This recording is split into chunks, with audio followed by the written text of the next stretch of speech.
Hello, आशा करता हूँ आप लोग मस्त होंगे, ज़बरदस्त होंगे। देखिए, आज से हम लोग सीटेट में मैथ की प्रैक्टिस स्टार्ट करेंगे, जो कि पिछले साल के क्वेश्चन पेपर में आए हुए क्वेश्चंस को मैंने उठाया है।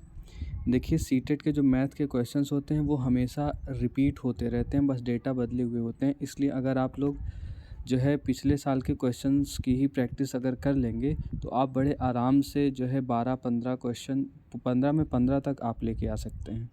इसलिए आप लगातार जब तक एग्ज़ाम नहीं हो जाता डेली 15 क्वेश्चन की प्रैक्टिस करिए, और उसकी प्रैक्टिस मैं कराता हूँ। ठीक है, तो आइए मेरे साथ जुड़े रहिए। चलिए आगे बढ़ते हैं। प्रियदर्शनी ने 4.8 किलोग्राम बादाम, 2500 ग्राम किशमिश और 3.5 किलोग्राम काजू को मिला दिया तथा इस मिश्रण के बराबर बराबर 3 दर्जन पैकेट बना दिए।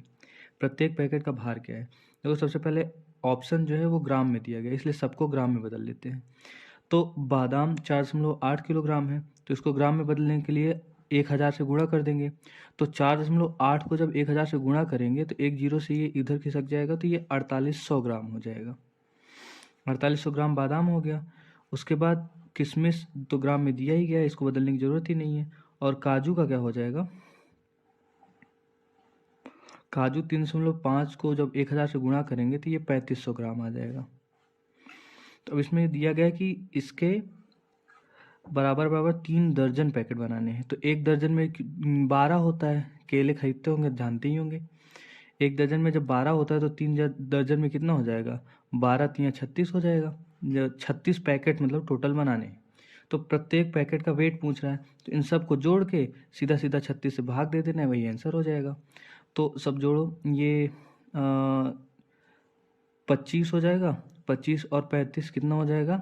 60 हो जाएगा। 60 में 48 जोड़ेंगे तो 60 और 40 कितना हो जाएगा? 100 हो जाएगा। ये 108, 108 के आगे 00 ग्राम, इतना ग्राम बन गया। और इसको जो है 36 से सीधा सीधा हम भाग दे देंगे। ठीक है, तो ये किससे जाएगा? तो 12 3 36, 12 9 108, 00। फिर ये कट जाएगा, 3 3 9, 300 ग्राम आ गया। 300 ग्राम के एक पैकेट, ये एक पैकेट का आया। तो एक पैकेट का इसमें पूछा है, तो ये 300 ग्राम, ये ऑप्शन सही हो जाएगा। चलो अब दूसरे, भुजा 5 सेंटीमीटर है। यदि इस वर्ग की भुजा दोगुनी कर दी जाए तो नया क्षेत्रफल कितने गुना होगा? देखिए, सबसे पहले वर्ग की भुजा का फॉर्मूला क्या होता है? वर्ग की भुजा का फॉर्मूला होता है, वर्ग की भुजा का क्षेत्रफल, क्षेत्रफल बराबर होता है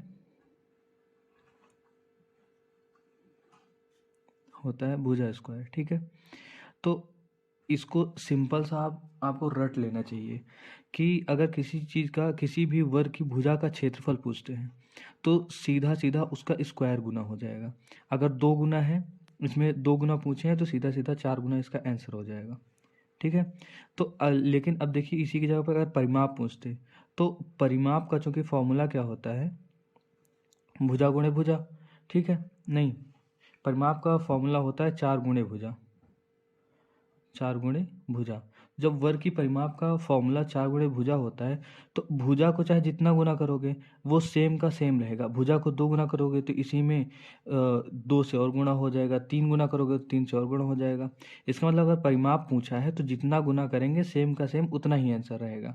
और अगर क्षेत्रफल का पूछा है तो जितना गुना करेंगे उसका स्क्वायर गुना हो जाएगा। अब अगर इसी जगह पे 2 गुना की जगह पे 3 गुना करते तो 3 का स्क्वायर, इसका क्षेत्रफल जो है 9 गुना हो जाता। ठीक है, चलिए अब अगला क्वेश्चन देखते हैं। देखिए तीसरा क्वेश्चन, इसमें सिर्फ पढ़ना है और आंसर देना है। तो इसमें बताना है कि त्रिआयामी आकृतियाँ कौन सी हैं।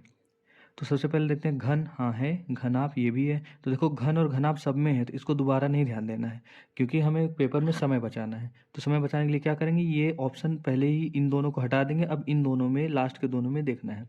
तो वृत्त, वृत्त तो सीधा सीधा अर्धवृत्त हो चाहे वृत्त हो, ये होगा ही नहीं, तो ये भी गलत हो जाएगा, ये भी गलत हो जाएगा और ये भी गलत हो जाएगा। गोला, गोला एक 3D होता है, इसलिए ये वाला ऑप्शन सही हो जाएगा। गोला और बेलन दोनों होता है। अगला देखते हैं, इसमें तो कुछ था ही नहीं। देखिए चौथा नंबर सवाल क्या कहता है, संगीता एक 10 रुपए वाला साबुन खरीदना चाहती है। ठीक है, उसके पास एक 5 रुपए का सिक्का है, एक सिक्का है 5 रुपए का, और 2 1 रुपए का सिक्का है। ठीक है, और 5 जो है 50 पैसे का सिक्का है। तो लिख लो, एक 5 रुपये का सिक्का है तो सीधा सीधा जो है ये 5 रुपया बन गया, ठीक है, ये 5 रुपया हो गया। उसके बाद लिखा है 2 1 रुपये का सिक्का है। जब 2 1 रुपये का सिक्का है तो 2 दूना 4 रुपया हो जाएगा, ठीक है, तो ये 4 रुपया हो गया। और 5 50 पैसे के सिक्के हैं, 50 पैसे के 5 सिक्के हैं जब, तो ये कितना रुपया हो जाएगा, 2.5 रुपया हो जाएगा, ठीक है। तो इसमें पूछा, अब इसमें इसमें बोला क्या है कि साबुन खरीदने के लिए और कितनी धनराशि चाहिए, मतलब कि ये टोटल इतना रुपया उसके पास है। जब इतना टोटल रुपया है उसके पास, तो सॉरी एक सेकंड, 2 1 रुपये का सिक्का होना चाहिए। जब 2 1 रुपये का सिक्का है तो ये 4 नहीं, ये 2 होगा, ठीक है, ये 2 होगा। तो अब टोटल जोड़ लो, 5 2 7 7 2 9, 9.5 रुपये उसके पास हैं। जब 9.5 रुपये उसके पास हैं तो अब 10 रुपये का है, तो केवल 0.5 रुपये उसको और चाहिए, मतलब एक 50 पैसे का सिक्का उसको और चाहिए। ये इसका आंसर हो जाएगा, ठीक है। चलिए अगला नंबर देखते हैं। नंबर 5 पे बढ़ते हुए हम लोग बढ़ते हुए क्रम में इसे लिखना है, ठीक है। तो अब ये लल्लू सा सवाल जो है, अब देखिए बढ़ते क्रम में लिखना है तो 1/4 1/3 1/2, ये तो घटते हुए क्रम, नहीं नहीं यही तो हो गया बढ़ते हुए क्रम में, यही ऑप्शन सही हो गया। देखिए ये है आधा, ये है किसी चीज़ का 3 पार्ट, जैसे एक एक डिब्बा बनाया गया है, ठीक है, एक डिब्बा है। जब मतलब इसको 2 पार्ट में, नीचे वाला जो दिया गया है वो पार्ट दिया गया है, ठीक है, ऊपर एक पूरा बॉक्स है। अब इसका 2 पार्ट करेंगे तो ये दोनों बड़े बड़े पार्ट बटेंगे ना। अब इसी को 3 पार्ट में कर देंगे, जब इसको 2 पार्ट में करेंगे तो ये दोनों बड़े बड़े हैं। लेकिन अभी दूसरा अगर 3 पार्ट में कर देंगे तो कितना हो जाएगा, ये छोटे छोटे हो जाएंगे ना इसकी अपेक्षा, ये तो बड़े रहेंगे, ये छोटे छोटे हो जाएंगे।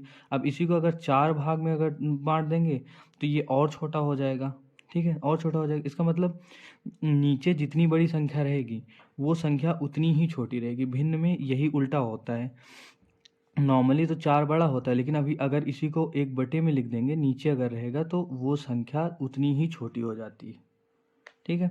तो अब इसी तरीके से 1/4 सबसे छोटा है, सीधा सीधा यही आंसर हो गया, आगे देखने की हमें ज़रूरत ही नहीं है।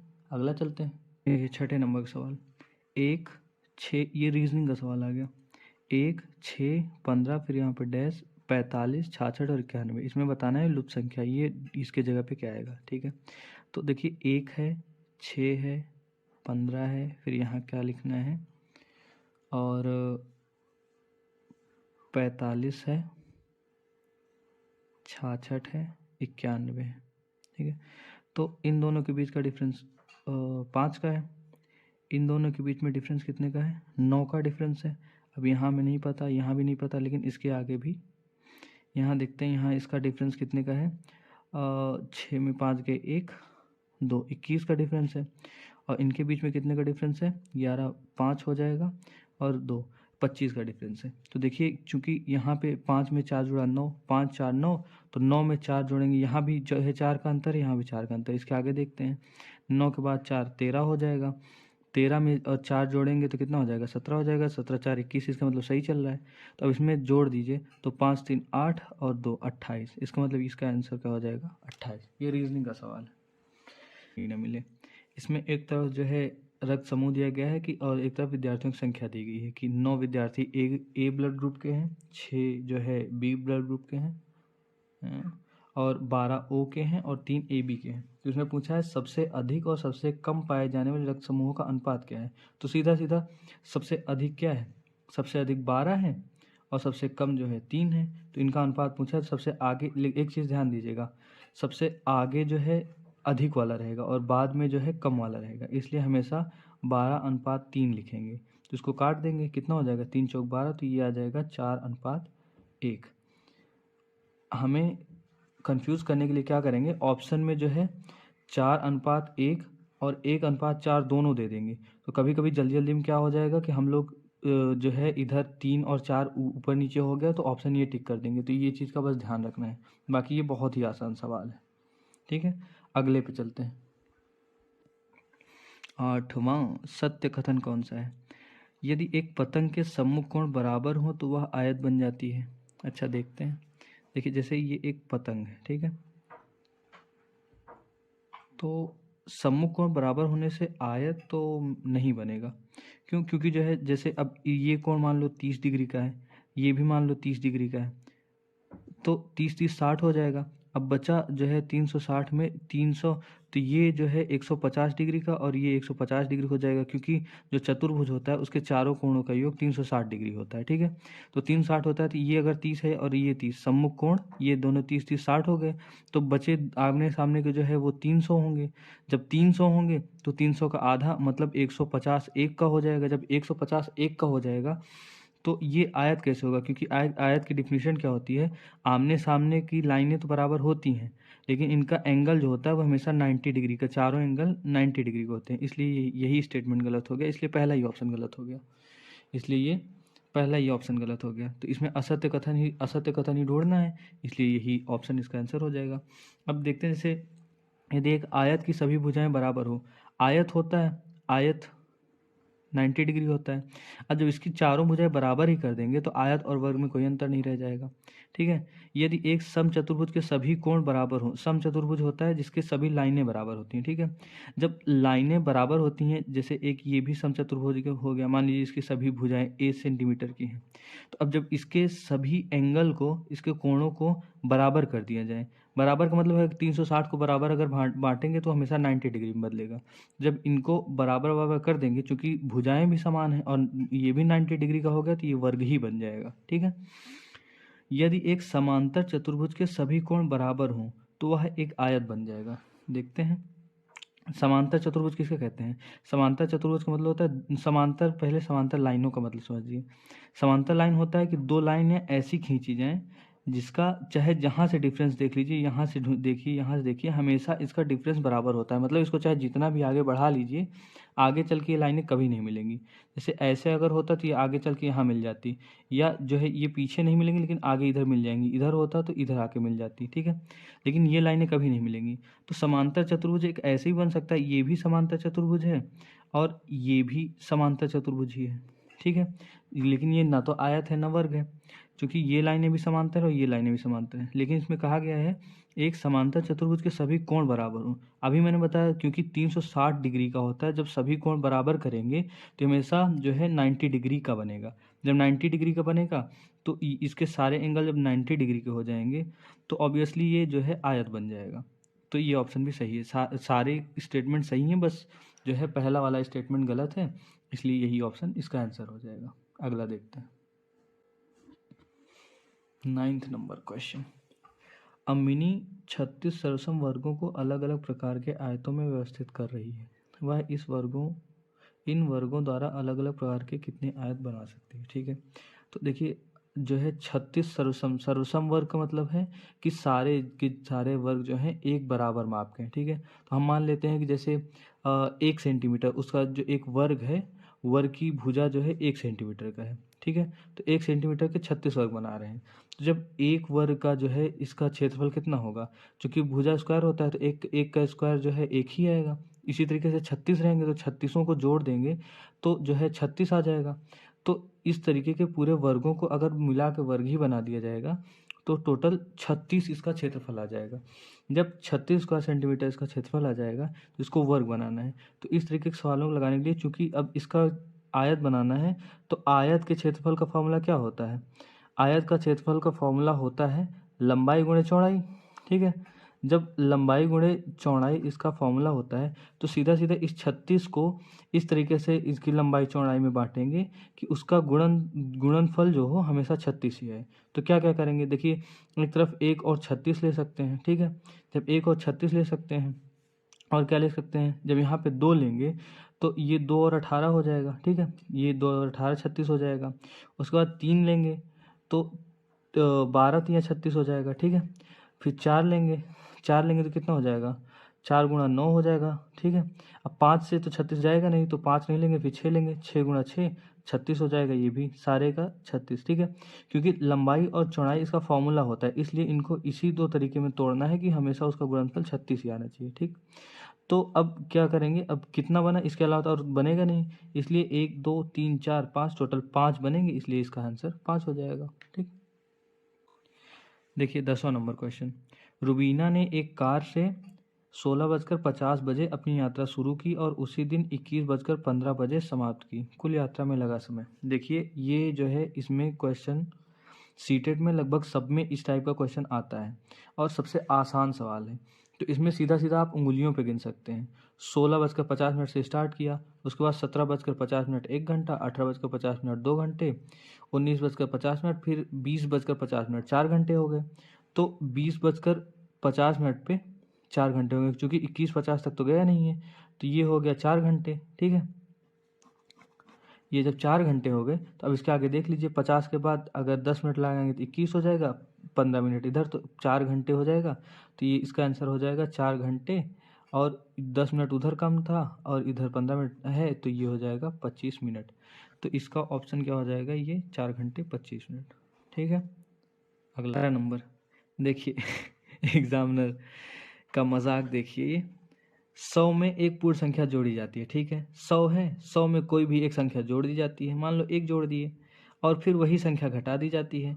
तो 1 जोड़े, फिर 100 में 1 घटा दिए, तो क्या इस प्रकार हुई दोनों संख्याओं का। अब इसका और इसका योगफल पूछा है, मतलब एक ये हो गया, फिर ये हो गया, इन दोनों को जोड़ दीजिए। तो जोड़ेंगे तो ये +1 है, ये -1 है, ये दोनों कट ही जाएंगे, तो 100 में 100 जुड़ जाएंगे, 200 आंसर आ जाएगा, सिंपल। चलो बढ़ो आगे। नंबर 13, ये थोड़ा बढ़िया सवाल आया। अवरोही क्रम में व्यवस्थित कीजिए। इस टाइप के सवाल में आपको हमेशा ऑप्शन देख के चलना है। तो देखिए, सबसे पहले आप कोशिश करिए स्टार्टिंग का देखिए, अंतिम का देखिए। ठीक है, सबसे पहले स्टार्टिंग में यहाँ 10.5 है, यहाँ 1.05 है, यहाँ पे भी वही सेम है, यहाँ पे भी वही है। तो ये छोटा है, इसलिए ये ऑप्शन गलत हो जाएगा। ठीक है, तो पहले ही काट दीजिए। उसके बाद अंतिम में जाइए, अंतिम में जाएंगे तो यहाँ पे 1.05 है, और यहाँ पे सब में 0.155 है सब में। ठीक है, तो चूंकि अंतिम में सबसे छोटा वाला आएगा, अवरोही क्रम में सबसे छोटा आना चाहिए, इसलिए ये तो बड़ा है लेकिन ये छोटा है, इसलिए ये ऑप्शन भी गलत हो जाएगा। ठीक है, ये ऑप्शन और ये ऑप्शन गलत हो गया। जब ये दोनों ऑप्शन गलत हो गए तो ये दोनों बचा। अब ये दोनों बचा, अब आगे देख लीजिए, एक आध 1.05 है, यहाँ 1.50 है। जब यहाँ पे 1.50 ये है, तो ये ऑब्वियसली ये बड़ा हो जाएगा, तो इसलिए ये वाला ऑप्शन सही हो जाएगा। हमेशा ऑप्शन 14, निम्नलिखित में से कौन सा 36 30 का एक गुणनखंड नहीं है। ठीक है, नहीं है। देखिए, एग्जाम में ये नहीं वाले सवाल पे हमेशा ध्यान रखिएगा, हमेशा जहाँ नहीं मिले वहाँ अंडरलाइन करके उसके बाद आगे सवाल सॉल्व करिएगा। ठीक है, तो अब देखिए, इसमें सीधा सिंपल सा ये बताना है कि इस संख्या को 3630 को कौन सी संख्या नहीं काट सकती है। ठीक है, तो देखिए, ये जो है डिविजिबिलिटी रूल होता है, मैं एक आध दिन अलग इसका इस टॉपिक पे डिविजिबिलिटी रूल पे एक अलग सेपरेट वीडियो बना दूंगा। ठीक है, तो सिंपल सा, जैसे यहाँ पे 3 दिया गया है, तो 3 का रूल होता है, देखिए ये संख्या 3 से कटती है कि नहीं। 3 का रूल होता है कि इन संख्याओं को जोड़ के 3 से काट दो, 3 से कटनी चाहिए, तो ये संख्या 3 से कट जाएगी। 5 से भी कट जाएगी क्योंकि लास्ट में 0 है। 9 से ये संख्या नहीं कटेगी। ठीक है, तो इसका आंसर 9 हो जाएगा, क्योंकि ये 11 से कट जाएगी, क्योंकि रूल है, मैं इसके लिए अलग सेपरेट वीडियो बना लूँगा। ठीक है, अगला नंबर सवाल, 5 -5 +5 -5 के विषम संख्या पदों का योगफल क्या होगा। देखिए, विषम संख्या रखना है तो मतलब जो है हमेशा 3 हो या 5 हो या 7 हो, ऐसी संख्या होनी चाहिए। तो आप जो है यहीं पे देख लीजिए, जब विषम रखेंगे तो क्या होगा, जब 3 नंबर तक लेंगे विषम यहीं पे ले लीजिए, आगे लेने की जरूरत ही नहीं है, तो ये दोनों कट जाएगा, क्योंकि विषम पद ही रखना है, चाहे जितने पे कर लीजिए। तो ये दोनों कट जाएंगे, बचा सिर्फ लास्ट में 5। आगे लेंगे तो भी जो है ये अगला वाला कट जाएगा, ये 5 बच जाएगा। तो इसलिए हमेशा इसका आंसर चाहे जितने आगे बढ़ा के ले जाओ, विषम संख्या अगर रहेगी तो 5 आ जाएगा। अगर यही सम होता, तो सम संख्या अगर होती तो 0 आ जाता है आंसर, क्योंकि अगर सम होता तो ये 2 अकेले ही होता, तो ये दोनों कट जाते, 0 आंसर आ जाता। 4 लेते तो फिर आगे वाला कट जाता, इसलिए 0 आंसर आ जाता। ठीक है, अंतिम तक साथ देने के लिए आपको थैंक यू। आप इसी तरीके से मेरा साथ देते रहिए, ये मेरा पहला वीडियो है, आप साथ देते रहेंगे, मैं इम्प्रूव करता रहूँगा। Thank you so much, bye bye.